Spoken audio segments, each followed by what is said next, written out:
Hello friend, welcome back to my channel. আজ আমি তোমাদের শেয়ার করব 1 কাপ আটা আর একটা ডিম দিয়ে নরম তুলতুলে সকাল বিকালের একটি নাস্তা।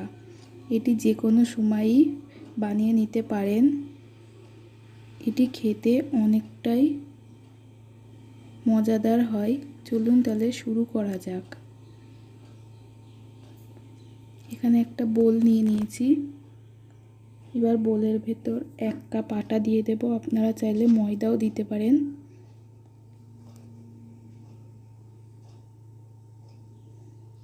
এবার আটাটা একটু চারিদিকে ছড়িয়ে নিচ্ছি।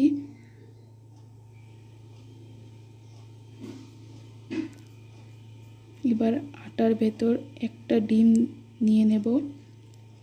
এখানে আমি একটা বড় সাইজের ডিম নিয়েছি। আপনারা চাইলে ছোট ডিম হলে দুটো নিতে পারেন। এবার এখানে 1/3 কাপ চিনি দিয়ে দেব। আপনারা আপনাদের স্বাদ অনুযায়ী মিষ্টিটা ব্যবহার করবেন। আর দিয়ে দিচ্ছি 1 টেবিল চামচ গুঁড়ো দুধ। এটা একদমই অপশনাল, কিন্তু দিলে স্বাদটা অনেকটাই বেড়ে যায়। আর দিয়ে দেব 1/2 টিস্পুন বেকিং পাউডার। আর দেব স্বাদ অনুযায়ী লবণ। এখানে আমি 1/4 টিস্পুন ব্যবহার করছি।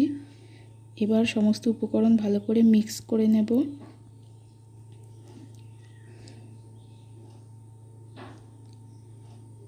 এখানে আমি কিছুটা জল দিয়ে ডোটা তৈরি করে নেব। প্রথমে 2 টেবিল চামচ জল দিয়ে দিলাম। এখানে মোট আমার 3 টেবিল চামচ জল লেগেছে। দেখুন ডোটা ঠিক এরকম হবে। এবার এখানে 1 চামচ সাদা তেল দিয়ে ভালো করে মাখিয়ে নেব।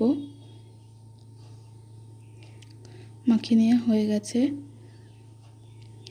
ঠিক এরকম নরম হবে।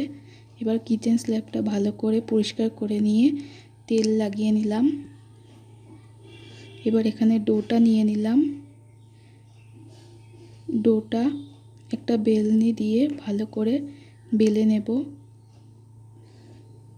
এখানে বেশি পাতলা করা যাবে না। আমি আপনাদের দেখিয়ে দিচ্ছি। ঠিক এরকম পাতলা করতে হবে। পরোটার যেরকম হয় সেরকম মোটা করতে হবে। এবার একটা ছুরিতে তেল লাগিয়ে নিয়েছি। এবার ছুরি দিয়ে সাইডগুলো সমান করে চৌকো করে কেটে নেব।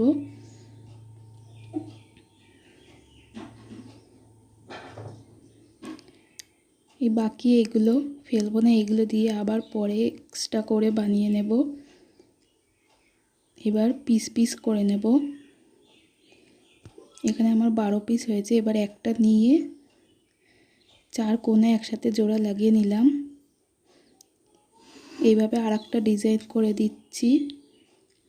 আপনারা চাইলে আপনাদের মতন ডিজাইন করে নিতে পারেন।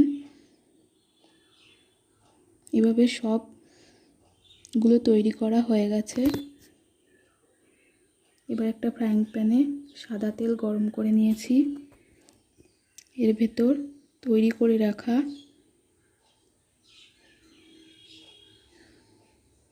ফুলগুলো দিয়ে দেব। এবার ভালো করে এপিট ওপিট উল্টে ভেজে নেব। এখানে গ্যাসের ফ্লেমটা মিডিয়ামে রাখতে হবে, না হলে পুড়ে যেতে পারে। দেখুন 2 মিনিটের মধ্যেই ভাজা হয়ে গেছে। এবার সব নাস্তাগুলো তুলে নেব। এভাবে একবার বাড়িতে বানিয়ে দেখতে পারেন। খেতে অসম্ভব মজাদার হয়।